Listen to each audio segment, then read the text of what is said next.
నమస్కారం కలం న్యూస్ కి స్వాగతం. లేటెస్ట్ అప్డేట్స్ కోసం చూస్తూనే ఉండండి కలం న్యూస్ ఛానల్. ప్లీజ్.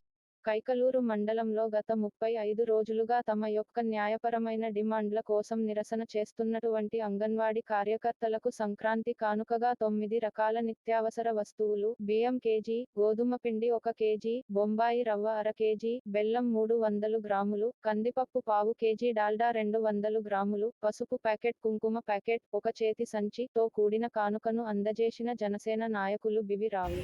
ప్రభుత్వం మాకు నెరవేర్చాలని మేము కోరుతున్నాం. ఎందుకంటే మేము మా డిమాండ్స్ మేము నెరవేర్చకపోతే కనుక మేము చాలా ఇదిగా ఇంకా బాగా బలంగా మేము అందరం ఒకే ఐక్యతగా ఉండి హెల్పర్స్ అండ్ యూనియన్తో వర్కర్స్ అండ్ హెల్పర్స్ యూనియన్తో మేము గట్టిగా పోరాడతాము.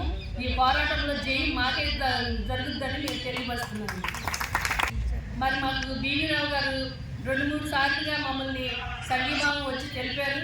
కానీ మాకు ఎంతో చాలా ధైర్యంగా చెప్పి మేము మీ పక్కన మేము ఉన్నాం, మీరు భయపడవద్దు, ఈ సమ్మె బాటని కొనసాగించిందని మాకు ఎన్నోసార్లుగా వాళ్ళు వచ్చి చెప్పారు. అదే రోజుగా ఈరోజు మరి మేము ఆడపడుచులుగా ఇక్కడ కూర్చున్నామని మరి సంక్రాంతి కానుకగా మరి ఆయన చేతుల మీద ఈ యొక్క కానుకను మాకు అందజేశారు. చాలా థ్యాంక్ యూ అండి. Thank you very much sir.